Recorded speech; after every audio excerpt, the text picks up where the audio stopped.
అండి, welcome back to my channel. ఈరోజు మన ఛానల్లో రెసిపీ ఏంటంటే పాలకూర కోఫ్తా కర్రీ అండి. డీప్ ఫ్రై లేకుండా స్టీమ్ చేసేసి కర్రీ చేశాను. చాలా చాలా టేస్టీగా వచ్చిందండి. ఈ కర్రీ అయితే కనుక రైస్ అయినా, రోటీ అయినా, చపాతీ అయినా, బిర్యానీలోకైనా, దేనికైనా చాలా చాలా బాగుంటుంది. మీరైతే కనుక ట్రై చేసేయండి.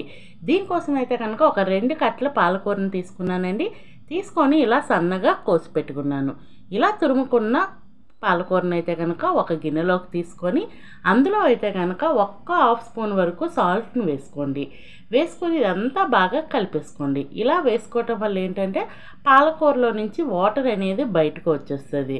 ఇలా మొత్తం కలిపేసి మూత పెట్టేసి ఒక్క సైడ్ని పెట్టేద్దాం. నెక్స్ట్ ఈలోపు అయితే ఇంకో ప్రాసెస్ అనేది చేసుకుందాం. ఒక మిక్సీ జార్ తీసుకొని ఒక 2 మీడియం సైజ్ ఉల్లిపాయలు తీసుకొని ముక్కలుగా కోసుకున్నాను. నెక్స్ట్ అయితే ఒక 2 ఇంచులు కొబ్బరి ముక్క, అలాగే కొన్ని వెల్లుల్లిపాయ రెబ్బలు, ఒక 2 ఇంచుల అల్లం ముక్క కూడా ముక్కలుగా తరిమేసి వేసుకున్నాను. అందులో లవంగాలు, అలాగే చిన్న దాల్చిన చెక్క, ఒక 2 ఇలాచీలు మాత్రమే వేసుకొని వీటిని అయితే కనుక వాటర్ ఏమీ లేకుండా ఇలాగా మిక్సీ పట్టేసుకోవాలి. ఆనియన్ నుంచి వచ్చిన వాటరే మనకి మిక్సీకి కరెక్ట్గా సరిపోద్దండి. ఈ పేస్ట్ని అయితే రెడీ చేసుకొని సైడ్ని పెట్టేద్దాం. నెక్స్ట్ అయితే స్టవ్ వెలిగించి కళాయి పెట్టుకొని 3 నుంచి 4 స్పూన్ల వరకు ఆయిల్ వేసుకోండి. ఈ కర్రీకి కాస్త ఆయిల్ ఎక్కువ పడుతుంది. ఇష్టం లేదు అనుకున్న వాళ్ళు కాస్త తగ్గించేసి మిగతా ప్రాసెస్ అంతా సేమ్ టు సేమ్ చేసేయండి. నెక్స్ట్ అయితే ఆయిల్ హీట్ అయినాక ఒక ½ స్పూన్ ఆవాలు, ఒక ½ స్పూన్ జీలకర్ర వేసి చిటపటలు అయిన తర్వాత ముందుగా మనం గ్రైండ్ చేసి పెట్టుకున్నాం కదా, ఆ పేస్ట్ని అయితే వేసేయండి. ఇందులో నుంచి 1 స్పూన్ పేస్ట్ అయితే కనుక సైడ్ని పెట్టేసి మిగతా పేస్ట్ని అయితే ఆయిల్లో వేసేయండి. వేసేసి ఇలా ఆయిల్లో మంచిగా ఫ్రై అయ్యేంత వరకు ఫ్రై చేసేయాలి. ఆ లోపే దీన్ని అయితే కనుక మూత పెట్టేసి కుక్ చేసుకోండి, మంచిగా ఫ్రై అవుతుంది. అలాగే ఈలోపు మీకు చిన్న రిక్వెస్ట్ అండి, మన ఛానల్ ఇంతవరకు ఎవరైనా సబ్స్క్రైబ్ చేయకపోతే ప్లీజ్ అండి సబ్స్క్రైబ్ చేయండి. వీడియో నచ్చితే లైక్ చేయండి, మీ ఫ్రెండ్స్ అండ్ ఫ్యామిలీ మెంబర్స్కి షేర్ చేయండి. ఇలా ఫ్రై అయిన తర్వాత మీ కారంకి తగ్గ కారం వేసుకోవాలి. మీ టేస్ట్కి తగ్గ 2 స్పూన్ల వరకు కారం, ఒక ½ స్పూన్ వరకు పసుపు వేసుకున్నాను. అలాగే 1 స్పూన్ వరకు ధనియాల పౌడర్ని వేసుకోండి. ధనియాల పౌడర్ వేసినాక ఒక ½ స్పూన్ వరకు జీలకర్ర పౌడర్ని కూడా వేసుకోండి. ఇక్కడ మీరు క్వాంటిటీని అయితే మీరు చేసే కర్రీని బట్టి అడ్జస్ట్ చేసుకుంటూ వేసుకోండి. నెక్స్ట్ అయితే ఒక ½ స్పూన్ వరకు గరం మసాలా పౌడర్, టేస్ట్కి తగ్గ సాల్ట్ వేసుకోవాలి. వేసుకొని ఇవన్నీ స్పైసెస్ అన్నీ బాగా ఫ్రై అయ్యేటట్టు ఆ పేస్ట్లో కలిసేటట్టు కలుపుకుంటూ మీడియం ఫ్లేమ్లో అయితే కనుక దీన్ని ఫ్రై చేసుకోవాలి.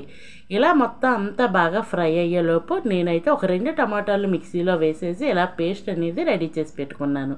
ఆ పేస్ట్ని కూడా వేసేసి మొత్తం ఇదంతా బాగా కలిసేటట్టు కలుపుకొని మూత పెట్టేసి కుక్ చేసుకోవాలి. టమాటాలో నుంచి పచ్చివాసన పోయేంత వరకు దీన్ని అయితే కుక్ చేసుకోవాలి. అది కుక్ అవుతూ ఉంటుంది. ఈ లోపు అయితే కనుక పాలకూరని అనేది చూసుకుందాం.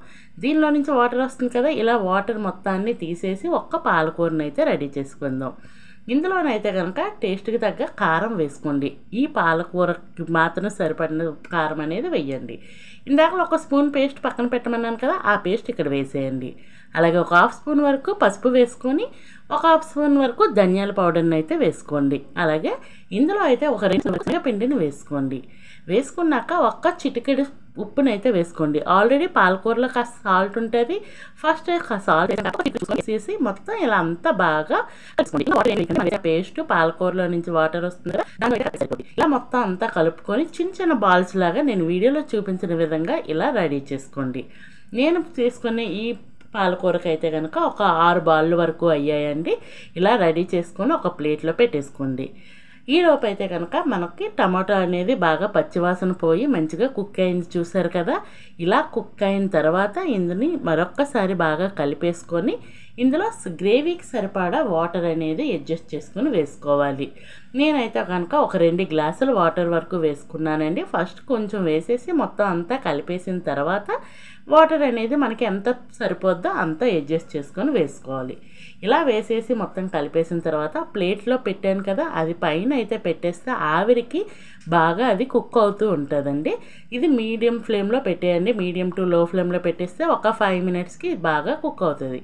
కిందది కుక్ అవుతుంది, అలాగే మన బాల్స్ కూడా బాగా కుక్ అవుతాయండి. ఇలా కుక్ అయిన బాల్స్ని అయితే కనుక గ్రేవీలో వేసేయండి. వేసేసి మరొక్కసారి బాగా అదంతా కలిసేటట్టు కలుపుకొని మళ్ళీ మూత పెట్టేసి కుక్ చేసుకుంటే ఈ బాల్స్ అనేవి ఆ గ్రేవీని బాగా పీల్చుకొని మంచి జ్యూసీగా రెడీ అవుతుందండి. కర్రీ అయితే మాత్రం చాలా యమ్మీగా వచ్చింది. ఇంతవరకు మీరు ట్రై చేయకపోతే మాత్రం కంపల్సరీ ఒకసారి ట్రై చేయండి. మీరే చెప్తారు కర్రీ ఎంత టేస్టీగా వచ్చిందో. మీరు ఇంకా ఇలా ఫ్రై అయిపోతూ ఉంటుంది కదా, కుక్ అయింది కదా. ఇలా కుక్ అయిన తర్వాత ఇప్పుడు నేను వేసేది ఏంటంటే కసూరి మేతి అండి. ఉంటే మాత్రం స్కిప్ చేయకుండా వేయండి, చాలా టేస్టీగా ఉంటుంది కర్రీ. అలాగే ఈ లాస్ట్లో వేసాను కదా ఒక స్పూన్ మసాలా, ఇది మీ దగ్గర ఏవైనా రెడీమేడ్ మసాలాలు ఉంటే కనుక ఒక స్పూన్ వరకు వేసుకోండి. అవి ఏదైనా చికెన్ మసాలా అయినా వెజ్ మసాలా అయినా ఏదైనా ఒక స్పూన్ వేసుకోండి, టేస్ట్ బాగుంటుంది. ఇలా అంతా బాగా అవన్నీ కలిసేటట్టు కలుపుకొని మూత పెట్టుకొని కుక్ చేసుకుంటే ఫైనల్గా రెసిపీ అయితే ఇలా వచ్చిందండి. ఎంత టెంప్టింగ్గా ఉంది కదా, రుచి అయితే మాత్రం అమోఘం అండి. ఒకసారి అయితే ట్రై చేయండి. ట్రై చేసినాక రెసిపీ ఎలా వచ్చిందో కామెంట్ బాక్స్ ద్వారా తెలియచేయండి. అలాగే వీడియో నచ్చితే కనుక ప్లీజ్ అండి మీ ఫ్రెండ్స్ అండ్ ఫ్యామిలీ మెంబర్స్కి షేర్ చేయండి. Don't forget please